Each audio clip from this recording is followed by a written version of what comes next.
It's Roger and James here from the DisKingdom Podcast. In this episode, we're going to be talking all about Solo, the Star Wars story. The brand new trailer literally just broke. Literally just watched it before we started recording this. Kind of a new trailer with some of the bits and pieces we've seen before. A little bit odd because they were hyping this up and I'm going, man, we already seen the trailer, so that was a bit different. So James, what was your initial reaction to this new trailer?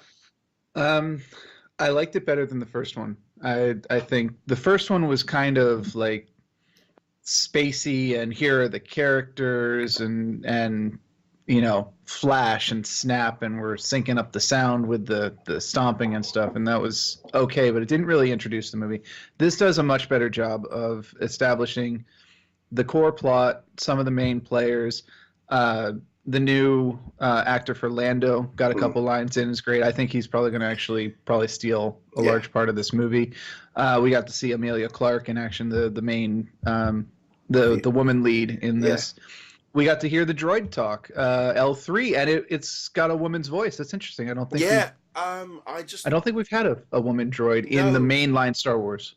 No, but also I just need to look because I recognize the voice, and I think she's been in loads of stuff.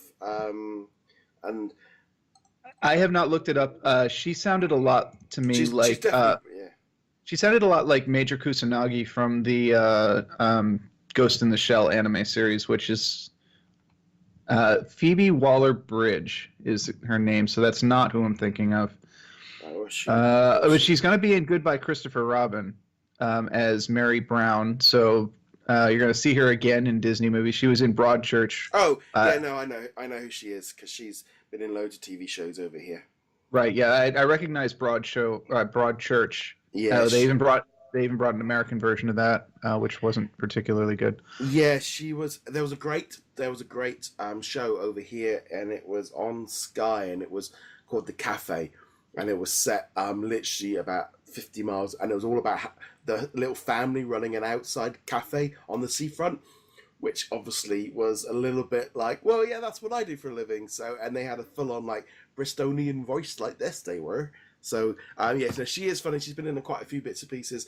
I knew I recognized the voice. That was the difference. So we got a Brit, and that did sound quite cool.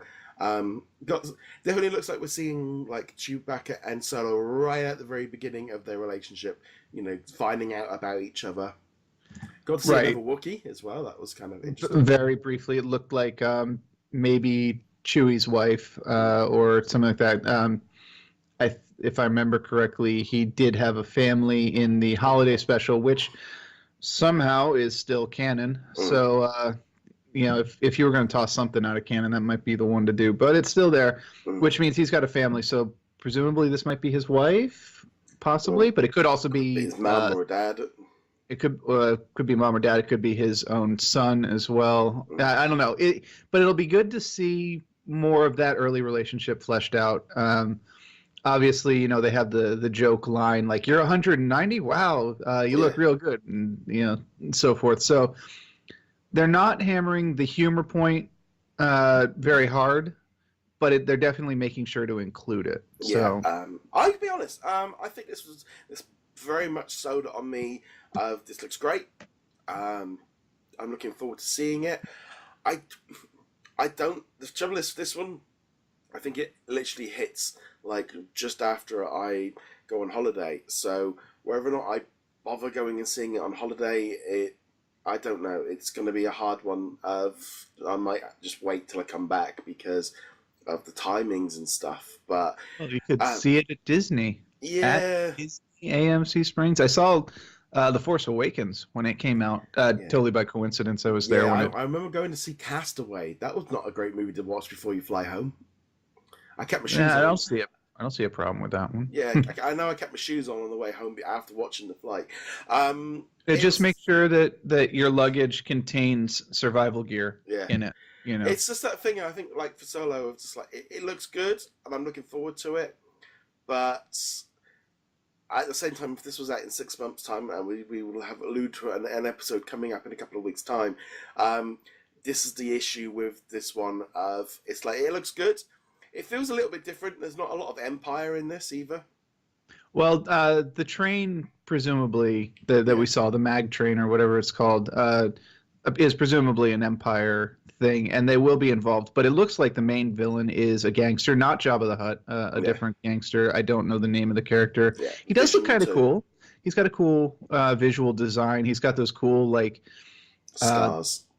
The scars. I was actually thinking of his weapon, which looks kind of like Xena Chakram-esque, although only like half, or batarangs. They look kind of like batarangs from Batman. Yeah, they kind of, to me, it was like a lightsaber whip. Right. Oh, I didn't see the whip part.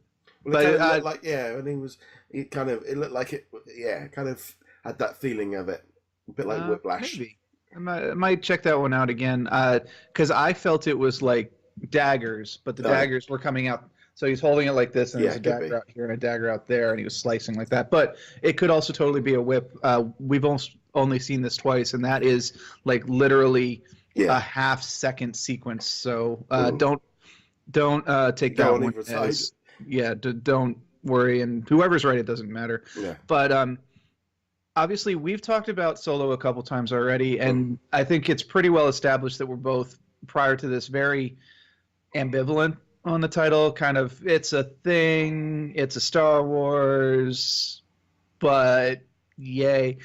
This one doesn't get me into full-on cheerleader mode. This doesn't get me into like, oh man, yeah, I'm 100% behind this, but it does make me cautiously optimistic. I think it's if we had been talking about this 2 days ago, and actually we kind of were. Yeah. Not, you guys aren't going to see that for another couple of weeks, but we actually were talking about this. And we were much more negative on it at the time. Having now seen this trailer, I'm kind of like, at least it looks like it'll be entertaining. Yeah. It looks like they've got the action going. They have a good comedic beat going. Lando looks great. I'm definitely looking forward to seeing him. And then, so the short version is, it doesn't look like a surefire hit, but it does look better than we were originally expecting it to be. Yeah, I mean, I'm kind of going in this. It's going to be a fun blockbuster summer movie. Mm-hmm. And that's fine. I mean, I love summer blockbuster movies. Big explosions, chases. We got a train. I mean, I like the fact we're going to look at like a heist kind of train scene. So it's kind of like, it definitely feels a bit Western, the whole kind of thing of how they're doing it, a space Western. And yeah, it looks fun. And I think that's probably, I don't think it's a bad thing actually for everyone to maybe rein in on the Star Wars thing and just kind of go, these are supposed to be for kids and fun, and it's full of things, and it's not about the second coming and all the rest of it. It's supposed to be a fun escapism, and I think this might just put the fun back into Star Wars. It could. It could definitely be a fun movie. It could also go a little bit dark though, because some of these characters, some of the guys pulling the heist, we haven't seen them in stuff that has come out. No. The L3 character, the android we were talking about, voiced by the British actress. We don't know if she's going to survive this because we have not seen her in any previous things. Lobot is a completely different character. That's his android from Empire Strikes Back.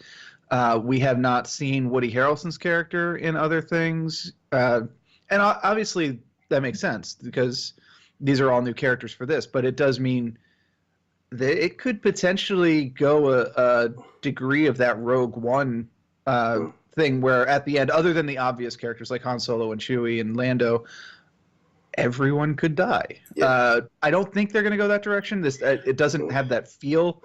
Even just from the trailers, you kind of knew Rogue One. That's not going to end happily. No. But I also wonder how many movies they've signed them all up for. This could be like its own little mini franchise of itself. A couple of Lando and sort of Han adventures in pirating kind of thing. It's kind of got its own little side movie series going on there. Absolutely, and if you actually go back to the original trilogy, not counting Splinter of a Mind's Eye, which was the first spin-off novel, the earliest novels from Star Wars that were written outside of the movies were the Han Solo trilogy and the Lando trilogy. Yeah. These were some of the earliest novels. So there is actually a history of this. And even though those are no longer canon, there's a lot for them to draw on, Yeah. and there's definitely a fan base for both of these. I don't know if I would make this like a trilogy unto itself or whatever, but I would absolutely love to see Lando in an early adventure in movie form. A Lando movie with him and maybe some of the other characters from this, maybe even before this happens. But because he seems to be already established in this movie. Unlike Han, they're already saying, oh, I know like this really good smuggler. So he's obviously already established. There's plenty of potential there. No, it definitely looks very good. I'm optimistic. It's looking good. I'm not blown away, but I'm also looking forward to it. But we'd love to know your thoughts on this trailer as well. Be sure to hit that subscribe button. Check us out on all the different audio and video platforms. James, where can they find you? Find me heroiclegacy.com. You can find us over at DisKingdom.com. And on that note, guys, thank you very much for joining us. We'll be back soon. May the Force be with you. May the Force be with you.